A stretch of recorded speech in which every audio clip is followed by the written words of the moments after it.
So what should investors be watching for this time around? We have Home Depot today. We have TJ Maxx, Target tomorrow. Walmart, everyone, is on Thursday too. Well, retail is everything right now because it tells us the state of the consumer, which likely tells us the direction of the economy in terms of some kind of landing, soft landing, hard landing, recession or no recession. And that's really why retail is key. And right now with the big box stores coming out and some other smaller players coming out, all eyes should be on retail to get the general direction and sense and state of the consumer. But as far as the names coming out this week, all important. Home Depot, disappointing this morning. I don't think it's gotten beaten up too badly. There's maybe an opportunity down here, but the retail sector in general, and as the numbers come out, what everybody should be watching, I think, first and foremost, is profit margins. What is the profit margin in these companies? Are they able to pass along some of the higher costs that they have? They all have increasing labor costs, increasing transportation costs, on and on. So marketing costs also, and they really need to be able to pass those on. If they are able to pass those on, you'll see that and the margins holding steady or perhaps increasing. If you start to see falling margins and the stock gets hit, then get out of the way. So number one for me is going to be profit margins. Number two, inventory levels.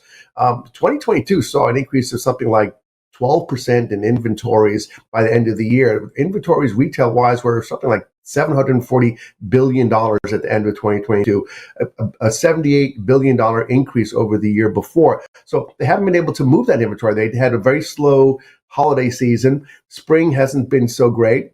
So how much are they sitting on? The cost of carrying and factoring their inventory in warehouses has gone up. So those kinds of things are important. What are the inventory levels? And then if they sell this stuff down because the costs are higher, they're going to be prepared for the next maybe back to school season or summer and then back to school and then the holidays. And so retail is tough right now. It's really about nuanced numbers. And I think if you don't pay attention to the numbers, you're going to miss the big picture of where are the companies, how do they see the consumer, and what's their stock going to do, most importantly. So a lot of information to look at with these big, especially the big box retailers. I think those are the ones I'm keying in on this week for sure. All right. So Shaw is looking at inventory levels. So Shaw, again, you're looking at margins, inventory levels in these names. But are there any names that matter more in the retail space? No, I don't think so, because to me, they're none of them are really investments where you take a position and you hold on to it. They're all trades. And that's the way I look at retail, because retail is so nuanced and you go from company to company, whether it's big box, whether it's, Home and Home Depot in terms of what they do, or Lowe's, or you look at Macy's, or you're looking at Costco or Walmart with their, groceries taken over in terms of with the margins there. So they're all nuanced and you have to understand what you're looking at.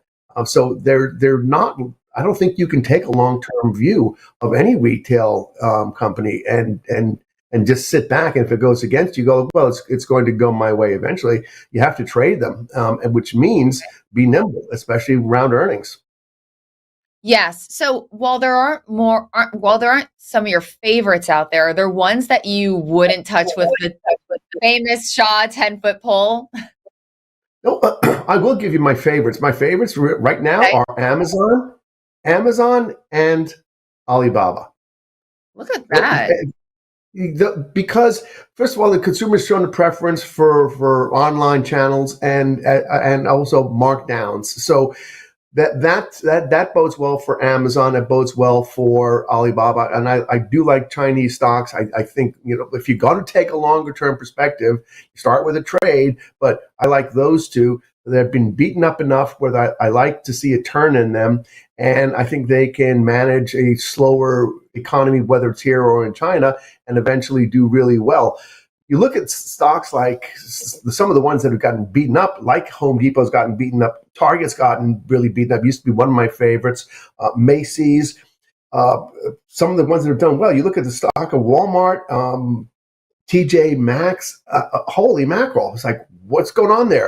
And then you take a look at something like Costco, and all you see from Costco, from the picture from the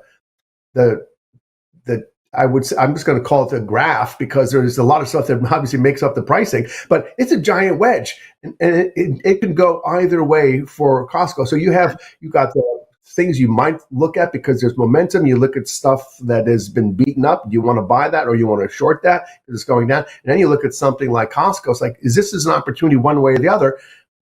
Put a straddle on. It's very tough to trade these things with a long-term horizon. So that's why I have my two favorites right now are both Alibaba and really number one is Amazon. All right, so number one, Amazon. Number two, we're liking BABA, and for the others, the trading these long term can be difficult because, like you said, even technically looking at a lot of these charts like Macy's, you're in a wedge. This thing can go either way, literally, technically speaking, right? So, are You there asked, you bigger? asked sorry, you asked Yeah, me if I was about stuff I wouldn't touch with a 10-foot pole. There are other, yeah. I'll just put it this way. There are other Bed Bath and Beyonds out there in the retail Okay, like what? that you have to come along with my hyperdrive portfolio to get those I names. tried. There are other retailers that are going out of business, and summer is going to be deadline for some of them, and then we've got right before the holiday season, and then right after the holiday season, we're going to see a slew of retailers go bankrupt. Wow, Shaw just dropped a bombshell. I thought we traded bombshells at the end of the day at Trade the Close. Apparently not, because Shaw just dropped one that we're going to have a lot of these companies that are going to be the next Bed Bath and Beyond. I tried to get it out of him, but you got to join Shaw to trade and get those names. Those are huge trades that are boiling and brewing for you there. So is that the bigger trend that you are looking at for your members? These companies that are going bankrupt, or is there something else out there as well? Well, there's a lot of stuff out there, but in terms of retail, there's plenty of trading opportunities now, and they're just really starting now. Now, I really like to trade these things after I see the earnings and like to break down what's happened at the company in terms of the fundamentals, in terms of the metrics, and then we like to take positions based on that. And some of them we wait for catalysts when certain supports broken. It's like, oh, that's the end of that. Now it's time to buy some puts or put spreads on some of these. But we're far ranging in hyperdrive portfolio. We've got bond positions on. We've got currency positions on. We've got across the energy patch. We got all kinds of. We go wherever. And as Kenny said, and my motto is, there's always a place to make money. So it doesn't matter whether it's trading the Qs or retail or energy. There's tons of opportunities out there right now.